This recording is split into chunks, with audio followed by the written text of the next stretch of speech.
Well, when it comes to doing pranks, our next guest is an expert. He's been pulling pranks his whole life, and now he's turned it into a successful TV show called Impractical Jokers, which is about to launch its 4th season. Welcome, Joe Gatto. How are you this morning? Very well, Dawn. Thank you. Well, let me say, I'm really glad we're doing this via satellite, because if you came in here and pulled a practical joke on me, I'd be a little mad. But tell me about the show. It's a hidden camera comedy show where we're 4 friends since high school, and we basically compete to embarrass each other in public. Oh, no. So are you guys pulling practical jokes on each other or unsuspecting victims? No, the victims are ourselves. It's an inverted prank show where the joke is on us, and we basically have the general public there to witness the collateral embarrassment, as we like to call it. Okay, so if you guys are going into your 4th season, how are you keeping this fresh? Because if I'm your buddy and I'm going to the supermarket, or if I'm going to the gas station, I'm immediately thinking you guys are up to something.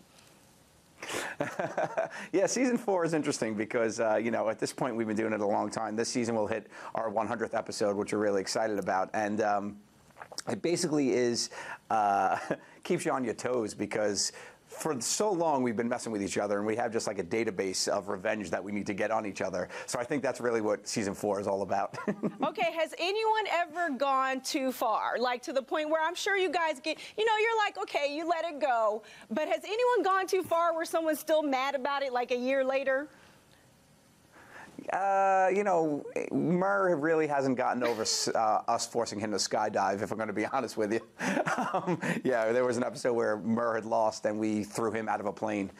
We gave him a parachute, so it all worked out. But yeah, we forced him to skydive, and he's still very upset about that. All right, I just saw a clip where someone was lubed up in some underwear. You've got to tell me about that. Yeah, that's Murr again. You know, he had lost an episode, and he has a very awkward, scrawny body. So we decided to enter him. We told him we were entering him into a weightlifting competition, and we oiled him up, and there's all these, you know, jack gentlemen around, and we send him into the competition room, and what he didn't realize was in that room, it was just a big ruse.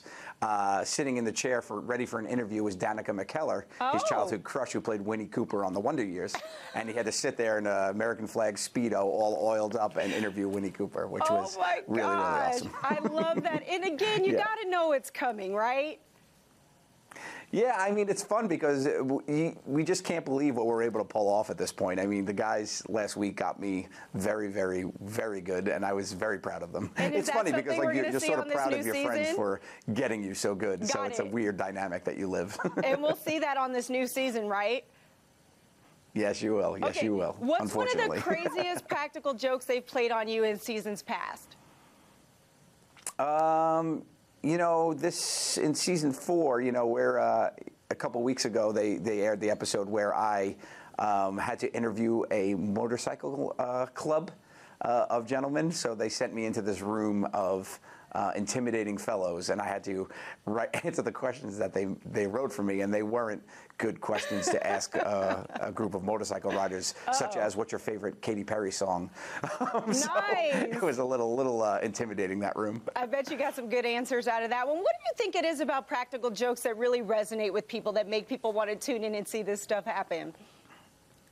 I think people really like our show because we are 4 friends since high school. Like, we know each other 25 years at this point. We formed the Tenderloins Comedy Troupe and have been doing comedy a long time. So we really know each other, and I think that comes across on screen, where people get to see that. And of course, people need to laugh and like to laugh. So why not laugh at, you know, us making fools of ourselves? Well, Joe, I think I'm going to be tuning in just to see how long you guys actually stay friends after 25 years. Because I'm assuming you're going to have to keep ratcheting it up a little bit, so. Yeah, I'm sure this friendship will have to end at one point or another. I love it. Well, it sounds like it's going to be a blast. I'll be tuning in, and congratulations on the 100th episode. Thank you so much. I appreciate it. All right, take care. Now you can catch Impractical Jokers on TruTV Thursdays at 9 o'clock Central Time. Check your local listings for channel information. Remember, their 100th episode is coming up. We're back with more of the broadcast right after this.